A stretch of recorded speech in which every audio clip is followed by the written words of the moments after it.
21ª Cátedra Europa, el encuentro académico y cultural del Caribe colombiano y el mundo académico europeo. Europa se vive en el Caribe.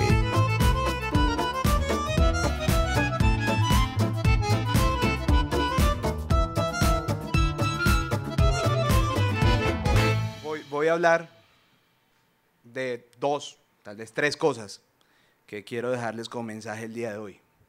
El primero, desarrollar un poco quizás la estrategia de ciudad energética con ustedes, contarles al respecto de los avances y hacia dónde vamos con este tema. Hace un año estuve acá contándoles de lo que iba a ser esto para el futuro y yo creo que este año ya podemos denominarlo el año de la acción, que es ir a ejecutar proyectos en torno al sector energético de nuestra ciudad. ¿Alguien acá puede levantar la mano y decirme qué es la OCDE? Es un club de países ricos, sí, está bien, está.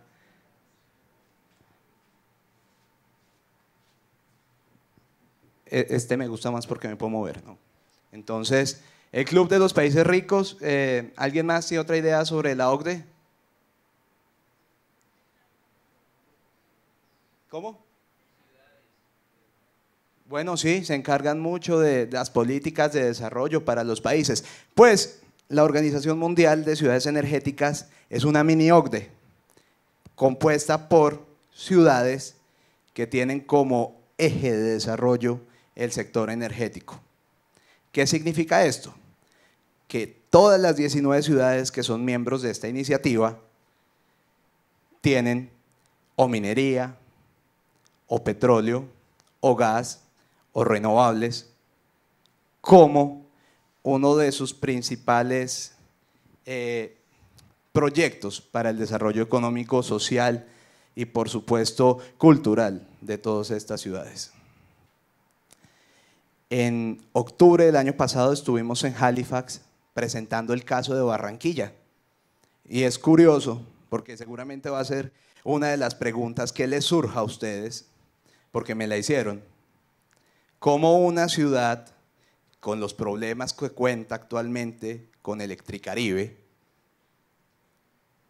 con la poca actividad costa afuera, que se ha dado no por nuestra culpa, sino básicamente por la insuficiencia del gobierno al tomar la decisión frente a los contratos costa afuera, como una ciudad también que no cuenta actualmente con la navegabilidad para poder ser ese eje de transporte entre el interior y el mar Caribe, se convierte en la ciudad energética.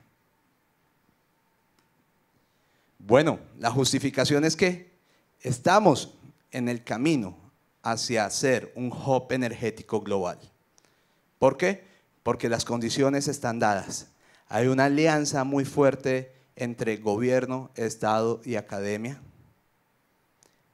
Alianza que se fortalece día a día en la participación de escenarios internacionales, en la ejecución de proyectos, las iniciativas que desde el distrito proponemos para que emprendimientos del sector energético puedan ser financiados y proyectados hacia un mercado internacional con dineros de todos ustedes barranquilleros, como es el caso del programa Proveta 2.0, que los invito a revisar en las redes y en la página de la alcaldía. Entonces, con un potencial eléctrico por las termoeléctricas que tanto le sirvieron al país en los años 90 y ubicadas acá en Barranquilla, un potencial petrolero dado por los hallazgos en el mar Caribe, el futuro de los yacimientos no convencionales y algo que se les escapó tanto a mi amigo de Ecopetrol como a mi amigo Manuel Oliva, es la reciente adjudicación de 15 bloques en la cuenca Sinú-San Jacinto, que comprende los departamentos de Atlántico, Bolívar, Sucre, Cesar y es una oportunidad también para prestar servicios a estos operadores que van a llegar a la zona. Entonces, también el potencial renovable, dado porque aquí hace sol, y lo he vivido como cachaco, me cuesta a veces llegar a esta ciudad, pero me encanta. El viento, que por estos meses primeros del año está alborotado, también es una gran fuente de energía.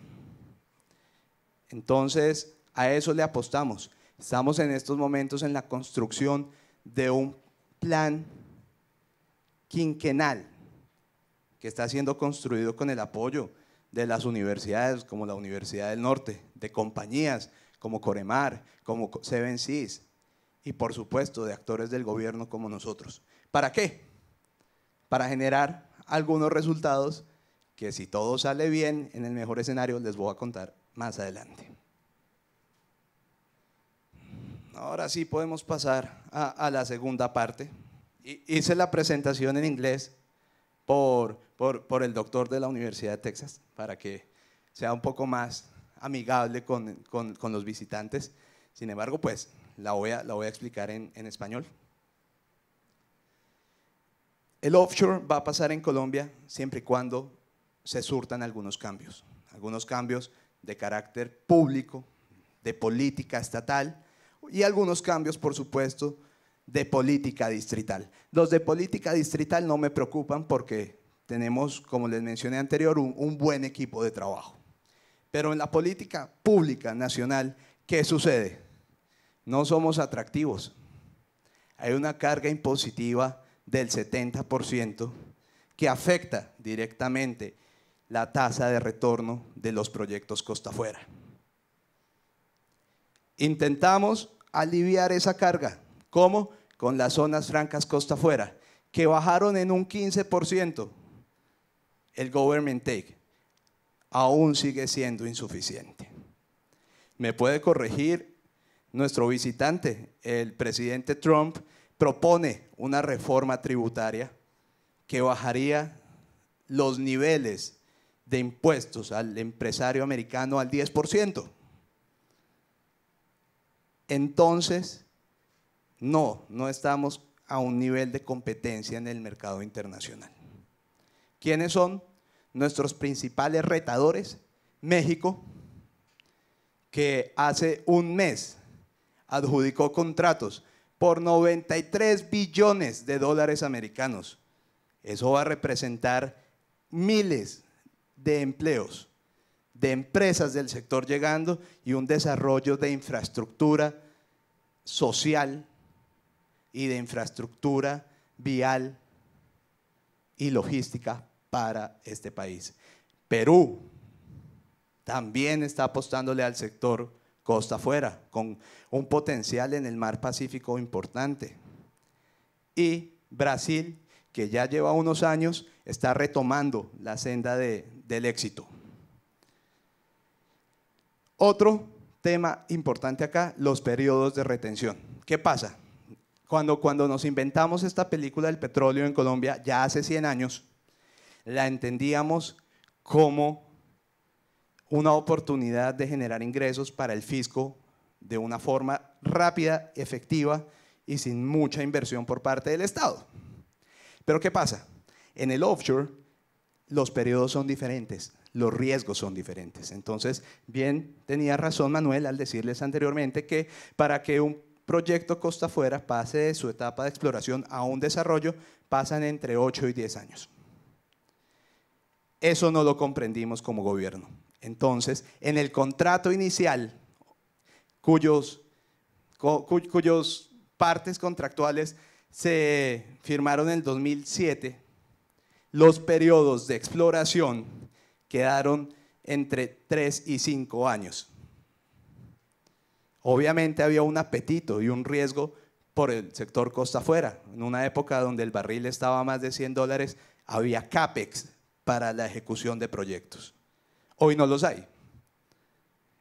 Entonces las empresas están demandando un cambio contractual, que es un cambio en las leyes.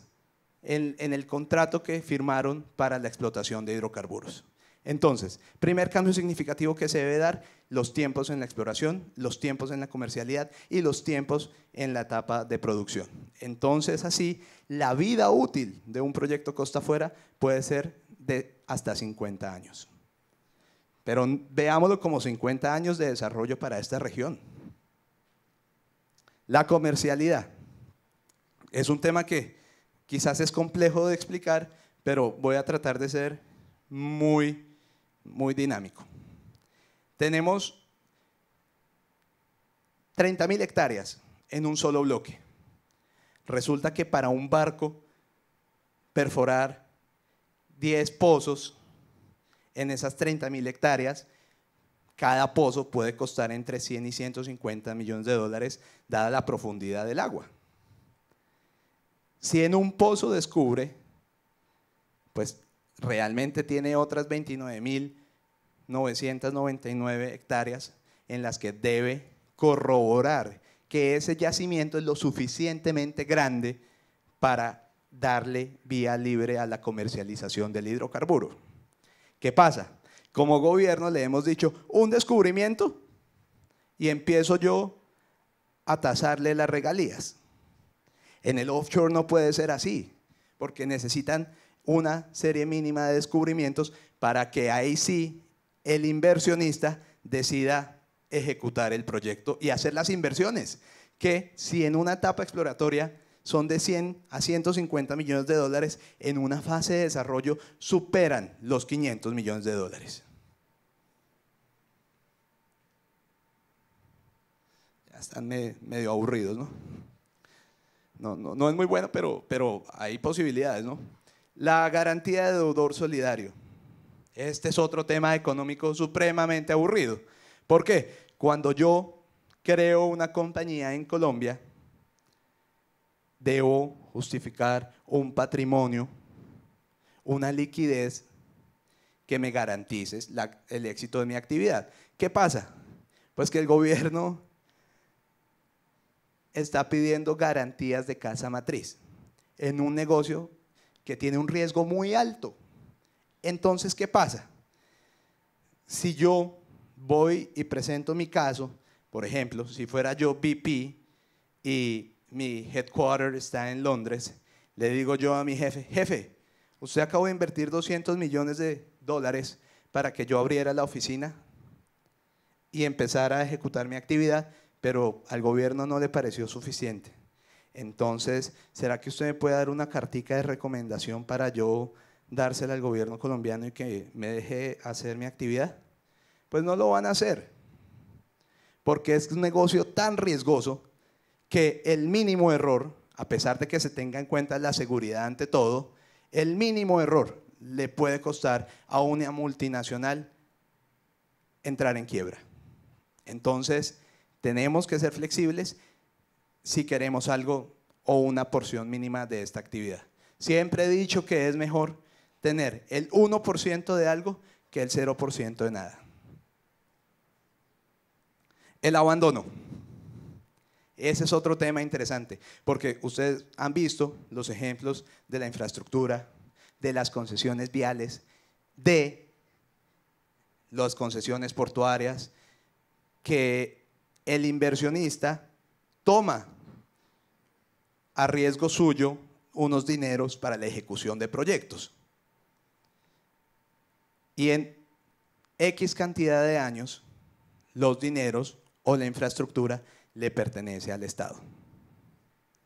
Pues bueno, el Estado no podría hacerse responsable de un pasivo ambiental que es una plataforma en su etapa de abandono.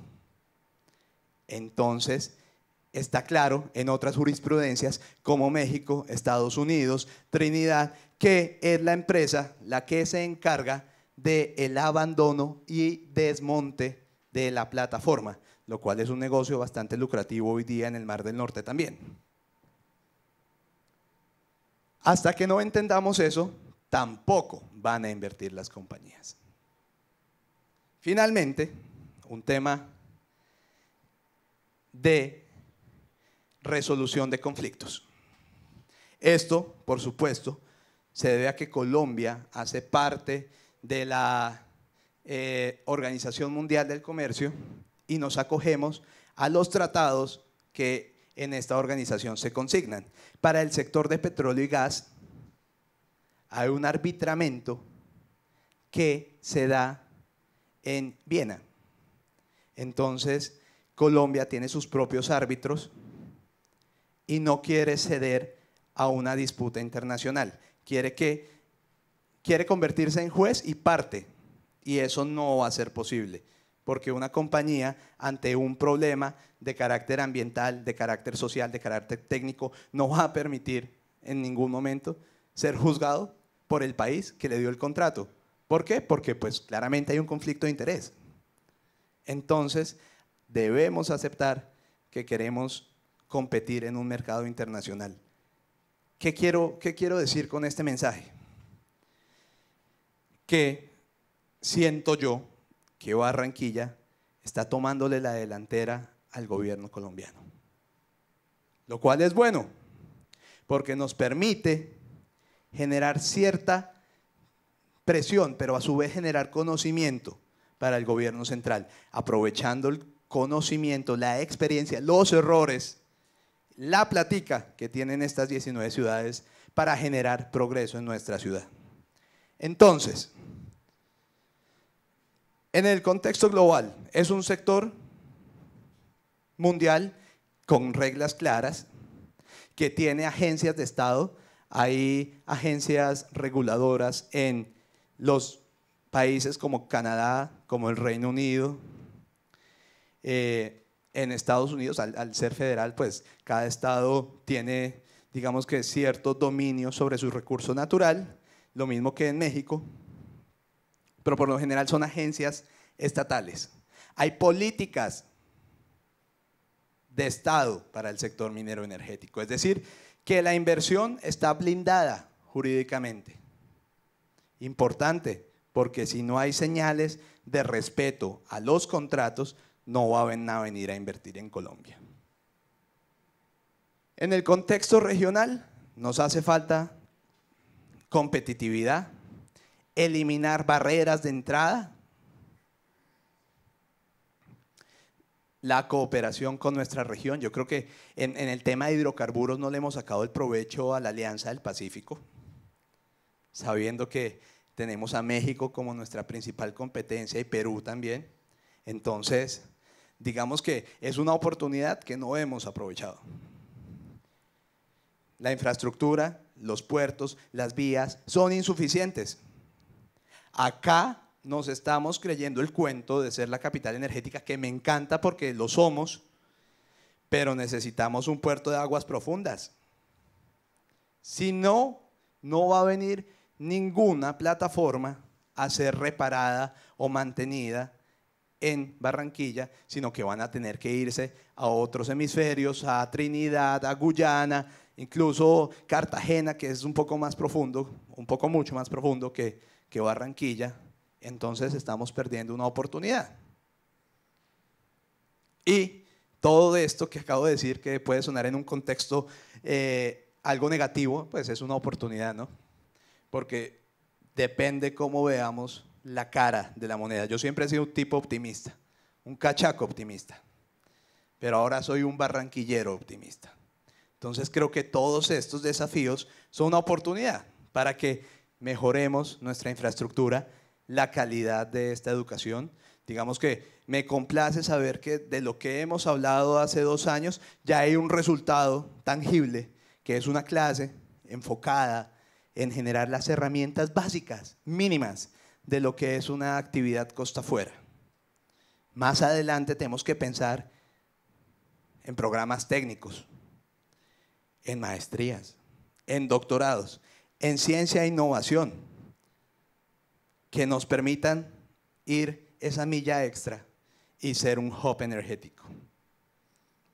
Con todo lo anterior, si hacemos las cosas bien, ¿qué vamos a ganar? Ingresos, platica, calidad de vida, educación de calidad a través de convenios, a través de esa inversión que trae también consigo una transferencia de tecnología. Innovación, ¿por qué? Porque estas aguas profundas del Mar Caribe no están en ninguna otra parte. Entonces el reto es nuestro, generar esos productos que permitan que la actividad en el Mar Caribe sea exitosa. La infraestructura portuaria, costa afuera, hotelera, hospitalaria, todo va a cambiar en esta ciudad.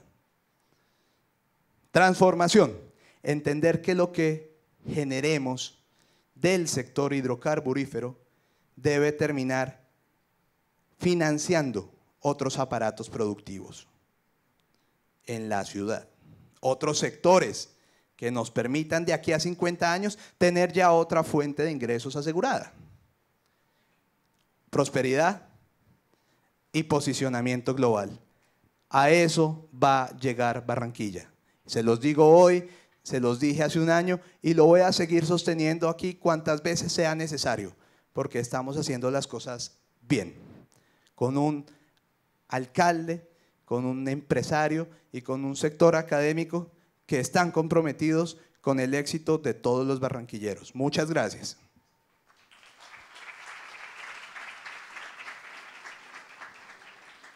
¿Preguntas? Ahorita hicieron buenas preguntas, ¿no? A Manuel le fue bien con las preguntas. Pues si ya se quieren ir, es cosa de ustedes.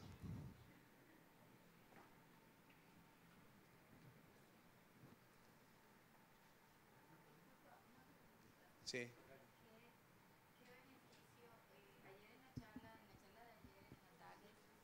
Ayer en la tarde estuvimos en la conferencia y hablaban de la importancia y la urgencia que tienen de la APP en todo esto que usted ha hablado respecto a la proyección de Barranquilla.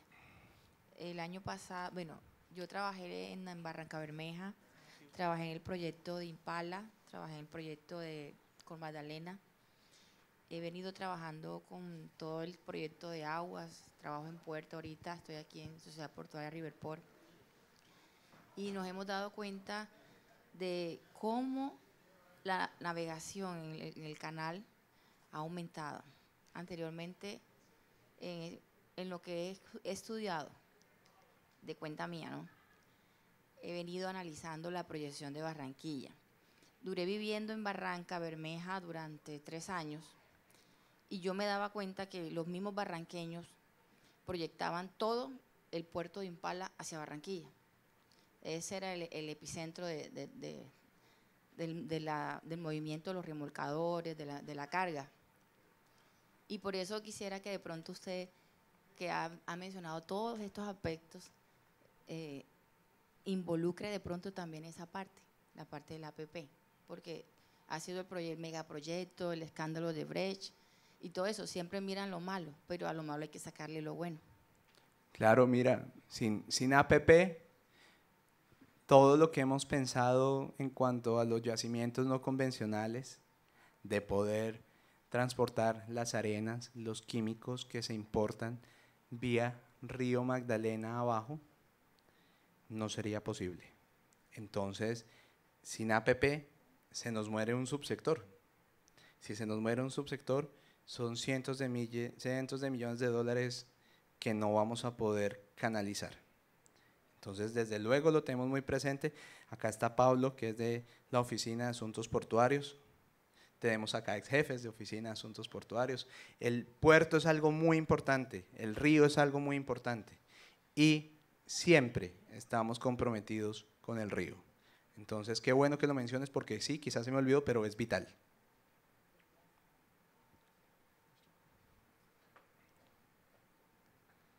Gracias. Bueno, damos las gracias a Camilo por su intervención. 21ª Cátedra Europa, el encuentro académico y cultural del Caribe colombiano y el mundo académico europeo. Europa se vive en el Caribe.